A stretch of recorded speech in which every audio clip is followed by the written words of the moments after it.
Há mais de um mês, a Rússia vem atacando a infraestrutura energética da Ucrânia. O objetivo de Vladimir Putin é deixar os civis ucranianos sem eletricidade e gás para aquecer suas casas no inverno. É uma estratégia inteligente, ao menos para um líder russo que não hesita em aterrorizar civis na guerra que trava. Mas a Ucrânia não está aceitando o que a Rússia está fazendo. De braços cruzados, a Ucrânia responde com ataques de vingança que deixam russos sem energia. Eles precisam sobreviver ao inverno. E ao fazer isso, a Ucrânia está expondo uma fraqueza que a Rússia quer fingir que não existe. Qual é essa fraqueza? Explicaremos tudo depois no vídeo. Por enquanto, saiba o que a Rússia faz com a Ucrânia e como esta respondeu com ataques de vingança poderosos. Como a CNN informou em 10 de outubro, a Rússia tem recorrido a uma tática que já usou em anos anteriores da guerra na Ucrânia. Desde setembro, o país passou a direcionar ataques de longo alcance para fora das cidades ucranianas. Começou a atacar a infraestrutura de energia que permite aquecer e abastecer casas. A lógica desses ataques é simples. A Ucrânia tem invernos muito frios. A organização Pessoas em Necessidade afirma que as temperaturas no país variam de 2.336 a 356 graus Fahrenheit, o que equivale a entre -48 e 2 graus Celsius durante o inverno. Frequentemente, esses períodos de frio intenso vêm acompanhados de fortes nevascas e tornam difícil se locomover mesmo nas melhores condições. Imagine então quando o combustível e a eletricidade estão sendo cortados. A Rússia busca causar sofrimento ao atacar a infraestrutura energética da Ucrânia, estratégia que tem funcionado. Segundo a CNN, a Rússia ataca quase todo dia a infraestrutura energética da Ucrânia. O presidente ucraniano, Volodymyr Zelensky, afirma que os ataques são intencionais. Após o ataque de 10 de outubro, que matou uma pessoa e deixou partes de Kiev sem energia, Zelensky o chamou de cínico e calculado. Mais de 450 drones e 30 mísseis ameaçam tudo que sustenta a vida normal, tudo que os russos querem nos tirar. A infraestrutura civil e energética é o principal alvo dos ataques russos antes da temporada de aquecimento. Zelensky não é a única pessoa a perceber a estratégia de Putin. O Reino Unido também notou isso, como expressou Neil Holland, chefe da delegação britânica na Organização para a Segurança e Cooperação na Europa, desde maio de 2023. Holland condenou os ataques russos à infraestrutura energética em declaração do governo do Reino Unido em 16 de outubro. A Rússia novamente usou o inverno como arma, realizando ataques coordenados contra a infraestrutura de energia civil da Ucrânia nas últimas semanas. Esses ataques afetaram a produção de gás e instalações de armazenamento críticas no oeste da Ucrânia, segundo Holland. Ele disse que a Organização das Nações Unidas sugeriu que o ataque de Putin à infraestrutura energética da Ucrânia pode ser crime de guerra, especialmente considerando que esse ataque tem um impacto severo sobre os civis. E sempre acontece para coincidir com a chegada do inverno. Os ataques diários da Rússia à infraestrutura de energia são devastadores e ocorrem quase todos os dias. Durante a produção do vídeo, saiu a notícia de outro ataque russo. Em 2 de novembro, a Euronews informou que a Rússia lançou 79 drones e 2 mísseis Iskander-M contra a Ucrânia. Essas armas atingiram energia, infraestrutura e prédios residenciais na Ucrânia, matando 2 pessoas e ferindo 3. Esse é só um dos muitos casos. A Ucrânia já tinha o suficiente antes disso. A Ucrânia presencia essa tática russa anualmente desde o início da invasão de Putin e agora retribui na mesma moeda. Se Putin quer privar os ucranianos de energia, a Ucrânia fará o mesmo com a Rússia. A vingança da Ucrânia foi rápida, implacável e causou grandes danos. A imprensa Euromaidan forneceu os detalhes básicos em um relatório de 2 de novembro. Afirma que a Ucrânia lançou vários drones contra a Rússia e ocupantes russos na Ucrânia, todos mirando a infraestrutura de energia de alta voltagem. Na noite de 1º para 2 de novembro, 5 regiões foram alvo, e a Ucrânia desativou mais de 5.000 megavoltamperes de energia. Os ataques de novembro ocorreram após outros em 31 de outubro que serão discutidos mais adiante no vídeo. O comandante dos sistemas não tripulados da Ucrânia, Robert Brovdy, foi ao Telegram para explicar que a Ucrânia havia atacado 8 subestações russas e conseguiu atingir 5 delas. Durante a noite passada, os pássaros SBS bicaram 5 subestações até Griatsy, com uma capacidade total de 5.066 MVA. Uma delas foi feita com o SS Obrovd, rugiu em sua postagem e zombou da Rússia, citando vermes. Lembre-se, luz, calor, badabum, inverno escuro. Apagão não é assustador. Palavras duras, talvez, mas ditas por quem viu a Rússia agir assim com seu povo várias vezes. Agora, a Ucrânia possui capacidades de longo alcance e muitos drones para revidar. Putin está dando algo à Ucrânia. Na noite de 1º para 2 de novembro, a Ucrânia fez a Rússia provar do próprio remédio. Brovd disse que 5 alvos foram atingidos, incluindo um em Lipetsk. A Ucrânia atacou com drones a subestação Lipetskaya, de 500 kV em Lipetsk. O local é um centro energético essencial para a rede elétrica da Rússia Central, segundo a Euromaidan Press. A subestação abastece as indústrias de Lipetsk, incluindo uma grande usina siderúrgica, e conecta várias linhas de transmissão. Masa diz que esta subestação provavelmente foi atingida com apoio das forças especiais da Ucrânia. A conta Euromaidan Press, no IRIS, compartilhou vários vídeos de explosões em Lipetsk. É difícil identificar algo nesses vídeos, pois mostram céus totalmente escuros, sem referências. Mas de vez em quando, ouve-se um estrondo alto, ou o clarão de um drone explodindo ilumina o céu. Os drones da Ucrânia acertavam alvos, e os moradores de Lipetsk sabiam. O próximo seria o Oblast de Kursk.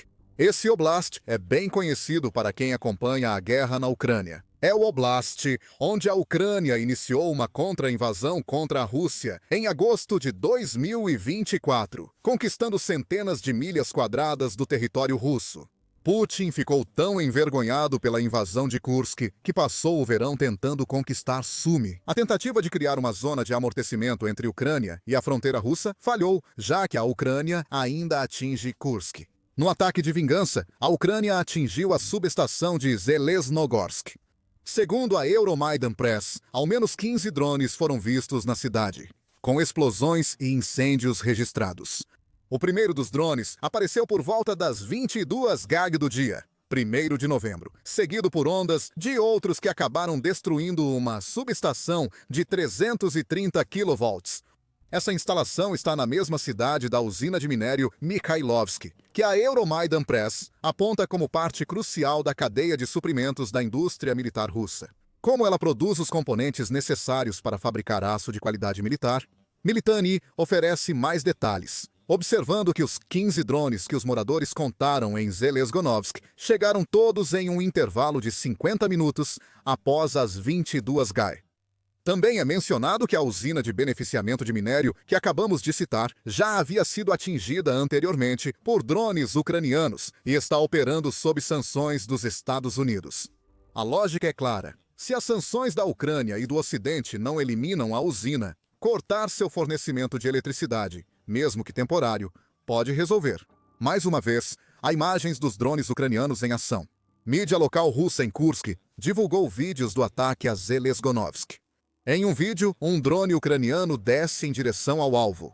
As imagens não mostram as consequências, mas um vídeo separado exibe uma explosão iluminando o céu à noite. Não se sabe se essas imagens têm relação com o primeiro vídeo, mas é claro que a Ucrânia acertou novamente seu alvo. A vingança é doce para a Ucrânia. O próximo ataque da lista é mais curioso, pois envolve a Ucrânia fazendo algo inesperado. Atacou a si mesma. Bem, tecnicamente, outro alvo dos drones ucranianos em 1º de novembro foi Alchevsk, em Luhansk. Apesar de ser território ucraniano, grande parte de Luhansk está ocupada pela Rússia durante a guerra. A Reuters diz que a Rússia controlava toda Luhansk em agosto de 2025, embora ainda estejam ocorrendo combates no Oblast. Isso indica que há áreas fora do controle total da Rússia, mas Luhansk está quase toda sob domínio. Portanto, a Ucrânia atacar seu próprio território em 1º de novembro faz todo sentido. Ela sempre pode reconstruir subestações e outras infraestruturas depois que retomar Luhansk. Destruir essa infraestrutura prejudica o exército russo, principal objetivo da Ucrânia. A Euromaidan Press informa que a Ucrânia atingiu uma subestação de 220 kV em Alchevsk, mostrando imagens do feito. Hoje, a Ucrânia compartilha vários vídeos em uma fotografia, todos mostrando explosões ou um incêndio intenso contra o céu noturno. A Euromaidan Press informa que o ataque causou um apagão na região ocupada, cumprindo seu objetivo. E assim continua. A Euromaidan Press informa que a Ucrânia atacou Oriola, Krasnodar Krai e provocou um incêndio por drones na Crimeia. No caso de Oriol, acredita-se que a Ucrânia atingiu diretamente a usina termoelétrica local com mísseis Neptune. Esse ataque ocorreu um dia antes dos ataques às subestações russas, e ainda havia um último alvo ucraniano na lista: a própria capital russa, Moscou. Segundo o RBC Ucrânia, houve pânico na região de Moscou em 30 e 1 de outubro após quedas de energia. O veículo relata que moradores disseram que postes e luzes de casa se apagaram durante a noite. Vídeos também foram compartilhados em redes sociais, como o Telegram, mostrando a cidade mergulhada na escuridão. Isso, talvez mais do que qualquer outro ataque à infraestrutura energética da Ucrânia, enviou uma mensagem direta para Putin. Apagões fora de Moscou podem ser informados ao líder russo, mas ele não os percebe de fato. Mas quando Moscou está às escuras, Putin não pode ignorar a situação da Rússia. Novamente, esse apagão ocorreu um dia antes do ataque de drones da Ucrânia. Sobre outras regiões, já falamos neste vídeo. Enquanto Moscou era mergulhada na escuridão, o prefeito Sergei Sobyanin disse apenas que as defesas aéreas russas abateram um drone ucraniano. E talvez eles tenham conseguido. Como as autoridades não explicaram o apagão em Moscou, fica claro que derrubar um drone não bastou. Outro deve ter acertado o alvo. A fala de Sobyanin remete à noite de 1º de novembro e à reação russa aos ataques ucranianos às subestações no fim de semana. Neste ponto, não surpreende que a Rússia tenha feito o de sempre. Negou tudo. A Rússia finge ter abatido todos os drones ucranianos, em vez de admitir que eles atingiram alvos diretos. Apesar dos muitos vídeos nas redes sociais mostrando subestações russas em chamas. A RBC Ucrânia informa que o Ministério da Defesa russo diz que as defesas aéreas abateram 98 drones ucranianos na noite de 1º de novembro. Cerca de 45 drones foram abatidos sobre Belgorod, o que provavelmente é verdade. Não há relatos de acerto direto da Ucrânia em Belgorod. Brovdi disse que atingiram 5 de 8 alvos. Por enquanto, a infraestrutura de energia de Belgorod parece ilesa. Segundo o Ministério da Defesa da Rússia, 12 drones ucranianos foram destruídos sobre Samara e 11 sobre Moscou. Mas nas regiões que cobrimos, a Rússia teve bem menos sucesso. Ela diz ter derrubado 2 drones em Lipetsk e 1 em Kursk. Moradores relataram ao menos 15 drones em Kursk em 1º de novembro. Abater só um drone de 15 é um péssimo resultado para as defesas aéreas da Rússia nessa oblast vulnerável. E isso nos leva de volta a algo que mencionamos no início do vídeo: a maior fraqueza da Rússia. A Ucrânia expôs o fato de que a Rússia simplesmente não tem defesas aéreas suficientes para lidar com as hordas de drones que a Ucrânia agora é capaz de enviar para o território russo, mesmo que o Ministério da Defesa russo esteja dizendo a verdade. Mesmo destruindo 98 drones da Ucrânia em 1º de novembro, isso não foi suficiente. Vários drones ucranianos conseguiram passar, como mostram as subestações em chamas em regiões da Rússia. O grande problema que a Rússia enfrenta agora é que suas defesas aéreas estão muito espalhadas para conseguir defender toda a Rússia e proteger as forças de ocupação russas na Ucrânia. Parte do motivo se deve à própria Ucrânia. Segundo o Ministério das Finanças da Ucrânia, a Rússia perdeu 1.235 unidades de guerra antiaérea desde o início da invasão. Esse número é enorme, e a maioria desse equipamento deve ter sido perdida na Ucrânia, o que é um grande problema para a Rússia. Putin não pode simplesmente permitir que suas tropas fiquem desprotegidas por defesas aéreas enquanto tentam lançar ataques contra as defesas da Ucrânia. Drones, mísseis e aviões ucranianos destruiriam as forças russas. Cada unidade de defesa aérea perdida deve ser substituída para que a Rússia mantenha a força de seus ataques na Ucrânia. Essas unidades não surgem do nada. Elas estão saindo da Rússia, permitindo à Ucrânia ataques como os de 30 e 1 de outubro e 1º de novembro. A Rússia já não possui defesas aéreas suficientes contra drones ucranianos de longo alcance e começa a demonstrar desespero. Em maio, a United 24 informou que a Rússia tentou instalar dezenas de defesas aéreas falsas, S-300 e S-400 no Extremo Oriente. Para disfarçar a falta de defesas nessa área, essas iscas são rudimentares ou incompletas. Aponta o veículo, sugerindo que a Rússia teve que construí-las às pressas. Muitas não têm radares falsos, o que as deixaria mais convincentes, e outras são desproporcionais, facilitando a identificação. O Extremo Oriente russo raramente é atacado pela Ucrânia devido à distância, que dificulta o alcance de mísseis e drones. Provavelmente, a Rússia teve que retirar defesas aéreas do Extremo Oriente para enviá-las à Ucrânia, ou proteger alvos em seu território ao alcance ucraniano. Os iscas servem para esconder o fato de que as defesas aéreas da Rússia estão sobrecarregadas. Elas não estão fazendo um bom trabalho. Outra indicação das dificuldades da Rússia vem da Turquia. Em setembro, a Rússia propôs recomprar sistemas S-400 vendidos à Turquia anos atrás. A Turquia ainda não aceitou a oferta da Rússia. O fato de a Rússia querer recomprar esses sistemas já prova que não tem mais o suficiente deles. Putin implorou a um membro da OTAN por defesa aérea.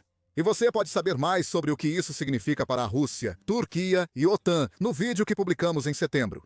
Francamente, a Rússia deveria ter previsto isso. O enorme tamanho do país sempre foi visto como vantagem para a Ucrânia, mesmo antes de ter drones e mísseis de longo alcance usados contra a Rússia em 2025. Em maio de 2023, o Centro de Análise de Políticas Europeias, destacou que Moscou está quase indefesa contra drones ucranianos. Naquela época, não faltavam defesas aéreas. Na verdade, as defesas em múltiplas camadas que cercam a capital da Rússia foram construídas para lidar com mísseis que chegam, e não com drones menores e mais lentos que voam em altitudes muito mais baixas. Militares do Ministério da Defesa da Rússia já apontaram abertamente a baixa eficiência e o alto custo de combater drones por métodos tradicionais. A defesa se torna ainda mais complicada porque os vantes geralmente são feitos de plástico e movidos por um pequeno motor de metal, o que resulta em uma assinatura de radar baixa. Eles voam em baixas velocidades e altitudes, o que dificulta atingi-los de longe, disse SIPA na época. A Rússia não achou solução adequada nesses 2 anos e meio. Em agosto de 2024, a Business Insider já relatava que as defesas aéreas russas estavam prejudicadas. O país havia perdido tanto de seu equipamento que estava sendo forçado a uma situação em que precisava escolher o que proteger com os poucos recursos que ainda restavam, afirmou o veículo. Destacou comentários de Jorge Barros, do Instituto para o Estudo da Guerra, afirmando que a Rússia reorganizava suas defesas para proteger áreas sob maior ameaça. Isso resultou na Rússia, basicamente criando uma primeira linha de defesa em suas regiões de fronteira, o que significa que os locais atrás dessas defesas não estavam adequadamente protegidos, de acordo com Barros. Esse relatório foi publicado há mais de um ano. A Rússia perdeu mais sistemas de defesa aérea, e o sucesso da Ucrânia em Kursk, em 1º de novembro, mostra que até regiões de fronteira antes bem protegidas não estão tão seguras. Então, a Rússia tem um sério problema de defesa aérea e se o Instituto Real de Serviços Unidos, ou Instituto Real de Serviços Unidos, estiver correto, esse problema só vai piorar muito mais, à medida que a guerra na Ucrânia segue para 2026. Em 5 de setembro, o Dr. Jack Watling, da USI, afirmou ao The Sun que a Rússia pode esgotar seus mísseis de defesa aérea até fevereiro de 2026. Watling alertou que a Rússia pode reconstruir seus estoques de mísseis, como já fez antes. A Ucrânia ainda tem chance de explorar oportunidades.